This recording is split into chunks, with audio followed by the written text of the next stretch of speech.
మే 5వ తారీఖు మంగళవారము అంగారక సంకష్టాల చతుర్థి. చాలా విశేషమైనటువంటి రోజు. ఎవరైతే వివాహ సమస్యలతో, రుణ సమస్యలతో, సంతాన సమస్యలతో, భూ సమస్యలతో ఇబ్బంది పడుతూ ఉంటారో వారు ప్రత్యేకించి ఈ రోజున నేను చెప్పేటువంటి ఈ పూజా కార్యక్రమాన్ని తప్పకుండా చేయండి. వీడియోను ప్రతి ఒక్కరూ 10 మందికి షేర్ చేయండి. వీడియోను సేవ్ చేసుకోండి. ఈ రోజు మీకు దగ్గరలో ఉన్నటువంటి గణేశుని దేవాలయానికి వెళ్లి అక్కడ గరికతో స్వామివారిని పూజించండి. స్వామివారికి ఉండ్రాళ్లను లేదా లడ్డూలను నైవేద్యంగా సమర్పించండి.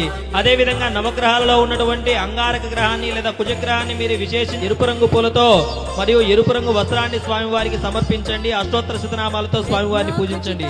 చాలా మంచి జరుగుతుంది. మీ సమస్యలన్నీ కూడా క్రమక్రమంగా దూరం అవుతాయి. నేను చెప్పి కుంకుమ కేశరా हीरे जडित मुकुट शोभतो